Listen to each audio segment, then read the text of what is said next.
Hello, today we are going to look at what I received in my order from St. Belford. First up, we have this Curation 365 weekly planner, and then we have the Pledge to Stay Well journal. So first I'm going to set the journal off to the side, and then we're going to go into the weekly planner. I actually am really impressed with like how nice this feels. I don't know what material this is made of, but it definitely feels really nice in hand. So the wording on here is like embossed and it's in gold. So this is a dated, is it dated? I'm pretty sure this is a dated version. Or did I get the undated version? I don't remember. A little note from the founder, and then it jumps right into the journal. And yes, this is an undated version that I picked up. So the first after the letter is what they call my self-care menu. It says, give yourself permission to pause and recharge. 100% agree. Curate a personalized menu of self-care rituals that nurture your mind, body, and spirit. And then it has a link for 150 self-care ideas. Go to their website. So it's broken down by mind and body, and then by time slot, which I love that it's done that way. And then on the other side is soul, and then a spot for notes or resources, I suppose, 10, 30, and 60 minutes. A little quote. And this is a company that is based in Australia. However, they will be getting a warehouse soon in the United States. I'm not sure exactly when, but that's good news because that means us US people can shop from them and not have to wait a million years, and also not have to pay as much in shipping from Australia. Although when I placed my order, I got this one was on sale, and then the journal, I had like a coupon and it gave me, I believe, like 20% off. I don't know, but my entire order was enough to meet the threshold to where I didn't have to pay shipping. So that was really cool. So just something to keep in mind there. So it wasn't like completely outrageous. So here is a bucket list page, enough for 25 spots. And then you can mark like the date that you completed it over here on the side, which is kind of cool. Some quotes, then a mission statement. And I will say the paper feels okay. We could do like a little pen test here in the back, I guess, if I remember. If I don't remember, editing Lauren will make that happen. So let's see, mission statement. Okay, so these are kind of like instructions for the mission statement for helping you come up with one. And then on this side is where you actually like fill out the mission statement. So, or the mission. So there's a mission. I wonder if that's like a different way of phrasing goals. Target date, completion date, because that's what it feels like. Then there's listed like some questions for you to reflect on under fears and hesitations. What are some worst case scenarios? What practical steps can you take? It's interesting that they want you to reflect on like the worst case scenarios, which I think the point of that would be, because once you've got it written down on paper, and I know this because I've been journaling for a really long time, and I do find that sometimes when I journal and I like word vomit, like whatever it is that's making me anxious, once I see it written down, a lot of the times I'm like, that is so silly. And then I'm able to like release it easier. So I think that's kind of the mindset behind wanting you to list out what the worst case scenario is. Because I think once we see it and see our thoughts written out on paper, it becomes like more real, I guess, and then we can intellectualize and like see, like a more truth to what that worst case is. If it happens, what practical steps can you take? So some stuff to reflect on here. That's interesting. I've never seen that kind of stuff in a planner. And then I believe you use this to kind of track how far along you are in accomplishing this. So once you've hit the first milestone, you can like color this in. Once you've hit another milestone, and then another and another. So that's cool. It's like a way for you to track like how far along you are in progress. So then you have, this is the second one, third, fourth, fifth, sixth. So you have enough for 6 missions. Then you go into the habit curator. And so here's some instructions on how to, I'm assuming that's what the next few pages are. Yeah, so here's going to be some like habit trackers.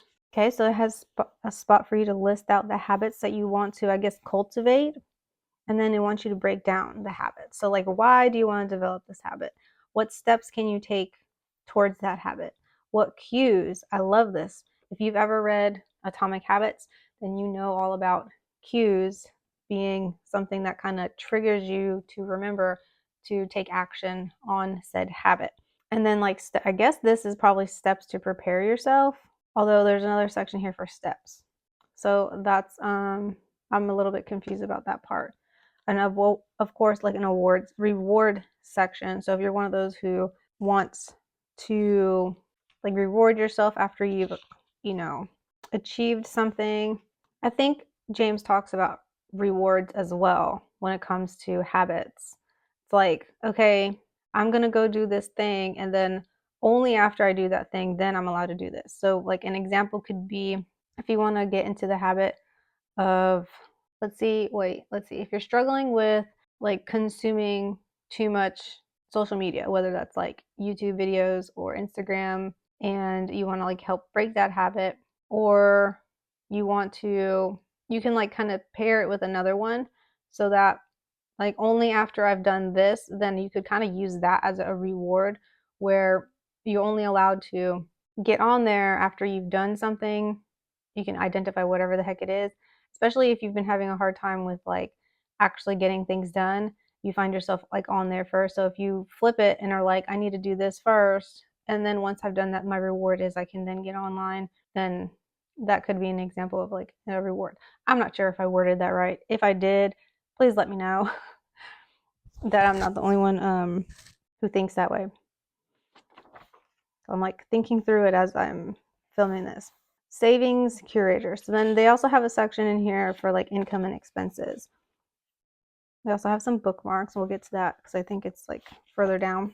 So page for some savings goals, and then an action plan, monthly savings. I'm assuming there's probably enough that you can do this like every month. And then you go into the no, so then you don't have it. Or do you have one of these? No, monthly savings tracker. Okay, so I see where it is. There's 12 months listed here. And then you have another progress bar situation. So this is basically for the whole year, how you want. You can list out your expenses. I would definitely need more room than this. So you'd need like, I'd add like a sticky note to expand that list if I were to use this. But this is good for somebody who doesn't want to do a lot of budget or like savings related type things, and they just want to like dip their toes in. That's cool that it's like in here. So then we go into the month view, and like I said, this version of the planner is undated, so I would need to date this. And I'm not a fan of a Monday start, so what I would do is I would redate, because it's so easy. I would redate these so that it's a Sunday to Saturday calendar, and then that like I can make it the way my brain works, because I'm in America, my brain works with, that was, if I look at a calendar, that is Sunday, that is Saturday. Like I cannot, for some reason I just can't get with trying to do a Monday start. Let me know if I'm not alone. So you got, this is the second one, 2, 3, 4, 5, 6, 7, 8. Okay, so you get 12.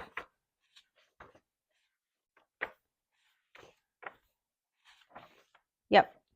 And then it goes into your week views. So this is a very interesting layout, and I like how simple this is. You have a habit tracker up here, and you have a section for notes, a section for the priorities for the week, and then you jump into the days of the week, and each one's broken down into sections. So you have, and these, if you can't see from that far away, but these lines are dotted. The checklist side on this side, and then this little heart symbol with like a heartbeat over it is meant to be what your self-care activity is going to be for that day. So I like that it has like a reminder. That's one of the things that drew me to wanting to get this planner to review it and try it, is because it has the self-care prompt every single day, and then like it has like in the beginning of the planner it starts off with self-care. So this company is definitely very, very much focused on self-care and making sure that you're prioritizing yourself. She also has a podcast that's very interesting to listen to if you want some of that kind of content to listen to in your podcast player. So some ribbon bookmarks, so 2 of them, and then it's all weeks. So when you get to the end, you have a 12-month reflection, and I believe this is called the mini version. It doesn't say it on here, but I think online it says it's the mini version. I'll like make sure to put it in the description or pop something up right here to correct myself. But I'm pretty sure there's another version of this planner that's a little bit more in-depth. And so if you don't like this one, but you want something even deeper, there's another version that goes even deeper than this. So you have a page for 12-month reflections and a section to identify and list 20% of people. Identify and list the 20% of people, activities, and experiences that contributed 80% or more of your most positive emotions over the last 12 months. What do these people, activities, and experiences have in common? It's interesting that I want you to do it based on like an 80-20 analysis, so that you don't like cloud your judgment on like all the negative experiences, because it is so easy to, in just a given week, let alone a year, in a given week, to easily point out like the things that went wrong and let that overshadow all the things that went right and all the good things that happened. Like one bad thing could happen and it makes you feel like the whole week was poop. So I like that they kind of, in this planner, they're doing it in a more positive direction. This is a section where you're supposed to ask your family what activities they believe that you should do more of and what you should do less of. That's interesting to get perspective from your friends and family there. And then list your biggest takeaways. Then you have a spot for a memory bank. This is cool. So you can list your favorite moments as you experience them, and then this can become like a personal time capsule. So for those of you memory planners out there, like to like remember those moments, this would be a good spot to list that out. And then you have a couple of pages for notes. So before I go into the journal, let me go ahead and test out real quick. Now this is a super inky Pentel Energel, and this is a 0.5, but I like using Pentel Energels in the did I say 0.5? This is a 0.7. The one I like is 0.5. But either way, if like this, I'm not writing the best right now. I know the camera's gonna shake while I do this. My hands are a little bit clammy because where I'm at, it's like sunny. So that didn't really smear at all. And it's not going through the page. And I wouldn't say that's hardly any. This feels like normal amount of like shadowing to me. So I think this is a pretty good paper. If it can do well with the Energel, then I think that's good, because that's such a dark ink. The only highlighters I have on hand are like one of these from Erin Condren. That's like, I guess, a darker shade than what I would, and that doesn't even go through either. So I would say this should be fine with the mild liners as well. So good paper, even though it doesn't feel like it doesn't feel that thick. I like how clean and simple and functional this is. So very simple, and it's undated, so I can pop in and out of this as I please. So that is the Curation planner. And then let's go ahead and take a look here. Actually, this came with it. It's like a toolkit for planning, and it has like where you can look for tutorials on how to use it. And I believe there's some examples in here too. Yeah. So this is cool. So instead of putting it in there into the planner, they gave you like an instruction book here. So yeah, this is called the Curation 365 Mini, and tells you all the things that are inside of it. And yeah, it's got more examples here. The menu, mission statement, savings. Awesome. So this is cool information to go along with the planner. Okay, now here is the Pledge to Stay Well journal that I picked up. And then it also came with these Pledge to Stay Well prompt cards. So I believe these are journal prompts. Yeah, each of them has a list of prompts in the back based on whatever I want to talk about. So this one's about stress and anxiety. Oh, like two. Did I get? It's not the same, is it? Nope. And then cultivating self-love, discovering core values, monthly reflection, setting meaningful goals and intentions. So here are some like things to help think about and prompts and questions and stuff. So that's cool that this goes along with the journal for me to keep with the journal. And let's see what this let's see what this looks like. And this is the same feel as their planner. It's like the same material on the outside. Okay, so introduction page. It says that there are going to be 86 prompts sorted into the 5 categories. So that's how many prompts are over here on the cards. So an explanation of what's inside the journal. So on these pages, there are some breathing exercises, a section for discovering your core values, a personal self-care checklist, self-talk support, affirmations, quotes, and mantras, 175 lined pages for self-reflection, gratitude stop, light bulb moments, so an index. So kind of similar to how you listed all those memories at the end of the planner, they have a section for light bulb moments. And then the 8 prompt cards are right over here. And this has some ribbon bookmarks too. They're tucked away in here. So it goes through some breathing exercises, some space to brainstorm your values. So it's really kind of like a workbook.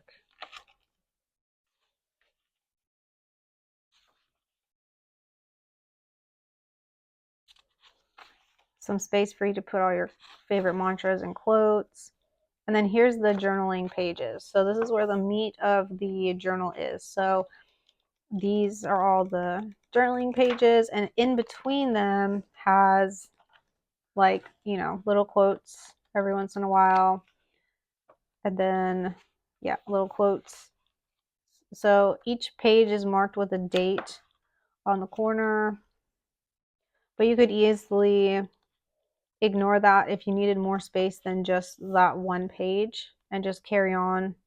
Oh, look, and it has every now and again they have little gratitude stop sections on here to kind of remind you to practice some gratitude. So after all the journaling pages, you have that light bulb moment section where you list it out, and then you mark what page in the journal. Are these marked? Yeah, they are. So you mark what page in the journal that those moments, you know, happened while you were journaling. Because a lot of times, like when I journal, sometimes when I'm journaling, when I'm feeling overwhelmed, or I'm like, maybe I don't even realize that I am in need of clarity on something. Sometimes I have like one of those moments where it's like, oh. So I love that they included that in here. It's definitely a sign of somebody who is experienced with journaling. And this has a cute little like accordion pocket that also has the like pattern print carried in there, and that is where these are meant to be tucked away in and kept. And of course you can keep like other things in there too, but so it has the 2 ribbon bookmarks so that you can have one to mark your spot in the journal, which I'll go ahead and put right now. I'll put one right here.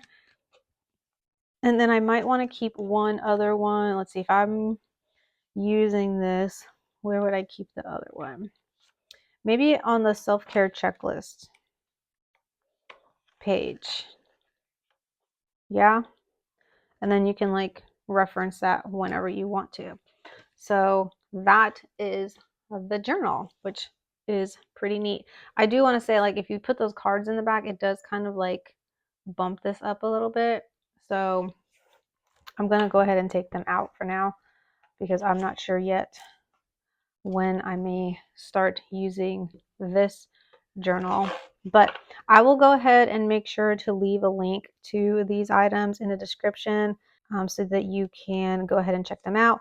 They're an amazing follow on by email. So she sends out an email, I want to say at least once a week, and it's full of tips. And then, like I said earlier, she has a podcast that talks about self-care and things like that. And I think I've shared it. If you follow me on Instagram, you've seen me share probably a podcast episode or so from St. Belford. So I'm excited about the journal especially, and excited to have found another type of a planner company that incorporates the self-care in it. And if you don't know anything about the journey of like the founders, one of the founders, Alex, she created this one because she kept finding herself not practicing self-care on a regular basis, and she wanted to build something that was going to have a reminder. So that explains why she has that every single day in it, the little section for your self-care.